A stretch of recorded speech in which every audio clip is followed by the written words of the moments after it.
28th of September, 15th Sunday of Trinity. Sermon on 1 Timothy chapter 6 verses 6 to 19 and Luke chapter 16 verses 19 to 31. In the conclusion of his first letter to Timothy, Paul introduced some teaching on wealth with the words, "Godliness with contentment is great gain." Contentment is the key word. Paul Getty, once the world's richest man, was asked, "How much is enough?"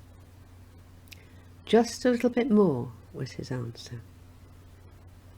When I heard that, I concluded that I was richer than Paul Getty, because I consider I have enough. I'm content.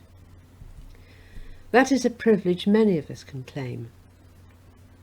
As always, when I preach on wealth, I need to acknowledge that there are people for whom contentment is impossible, or almost impossible. They have a constant preoccupation with finding enough to make ends meet, to keep a roof over their heads, to feed their children. That is something with which all Christians must be concerned. But this sermon is not about poverty, but about the correct attitude to money for those who have enough, or more than enough.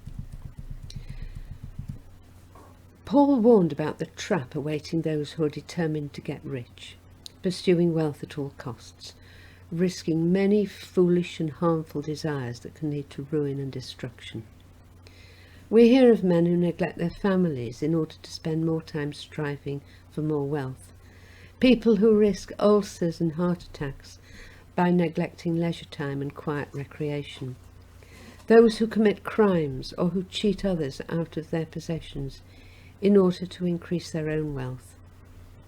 Paul is particularly concerned for Christians who have thus wandered from the faith and pierced themselves with many griefs.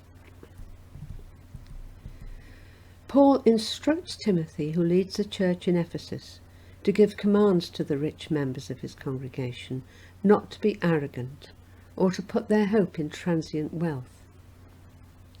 Rather, they should be rich in good deeds, generous, ready to share. We may not consider ourselves to be rich, but we can all find enough surplus to give away to some worthy cause, or we can have time to spare in order to help others. The love of money is the root of all kinds of evil, says Paul. But in contrast, by being open-handed, we can lay up treasure for ourselves as a firm foundation in the coming age, and thus take hold of the life that is truly life. It is a stark truth with which Paul begins his discourse on wealth. We brought nothing into the world and can take nothing out of it. We see this demonstrated in the parable of the rich man and Lazarus. In this rather strange story, there's a depiction of the afterlife that cannot be literal, whatever we believe about heaven and hell. The word Hades, often translated as hell, to which the rich man is consigned after his death, really means the grave. Could that be a place of flames? Would hell really be visible from heaven? And if someone was tormented by intense heat, would just a drop of water make any difference at all? But the story is really a vehicle for an important teaching on wealth, or any other resources we may have, to use it well in this life, not squandering it, not using it for selfish indulgence, but to be willing to share what we have, our money, our time, our skills, to help others. The rich man of Jesus' parable had indeed taken nothing out of this world when he died, and was in torment. He had lived a wasted life, disregarding Lazarus, the beggar at his gate, who was in a most abject condition with dogs licking his sores. It seems that the rich man did not even spare the beggar the crumbs from his table. He was probably not a wicked man, he just didn't think, didn't notice. He focused on his own life and its pleasures, but he would have eternity in which to consider how he had wasted his time and resources. It's no surprise that, flames or not, he was in torment. Jesus gave this teaching as a conclusion to a long discourse on money. He had insisted that no one could serve two masters, God and money. And the Pharisees who loved money sneered at him. Jesus then warned them that what is highly valued among men is detestable in God's sight. Just stop for a moment and consider the things that are highly valued in this world. I can think of things that I value, and to conclude that God detests them takes some getting my head round. I'll have to think about that a bit more. But it's astounding to realise that all the showiness and glitter, the celebrity culture, the drooling over fashion icons that characterise our current society is detestable to God. That's not saying he detests the individuals,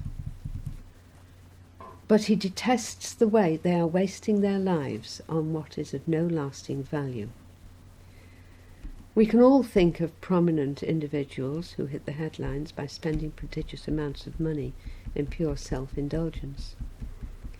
A recent example is the hideously extravagant wedding of Jeff Bezos to a woman whose name I've already forgotten, that appeared to take over the whole of Venice for several days, and which was preceded by a pointless and silly space trip. We are never going to do anything so extreme. However, we're all tempted to indulge ourselves if we have the means, and so it'll do no harm to stop and think if what we crave is necessary or beneficial, or just a waste of money that could be put to better use. To return to Paul's letter, he encourages Timothy to flee from the pursuit of money, and instead to pursue righteousness, godliness, faith, love, endurance and gentleness, the fruitage of the Holy Spirit. The lure of riches might be strong, but all worldly success is overshadowed and upstaged by the privilege of having faith in God and in his kingdom.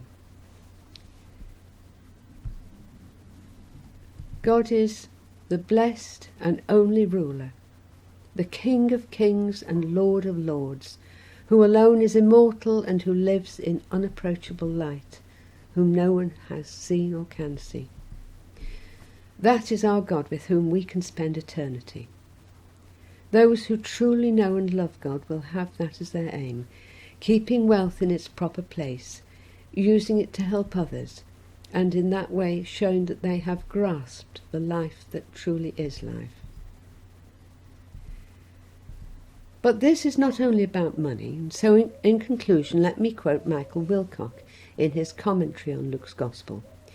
He writes, "Everyone possesses something, be it no more than a heart and a hand and a span of life, and to everyone is given some Lazarus at the door, a test case as to whether we will use those possessions rightly or wrongly, with love or with self-indulgence, bringing God's will into the matter or leaving it out.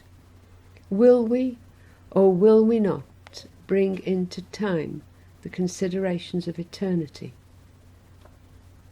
As Jesus himself said, where your treasure is, there will your heart be also."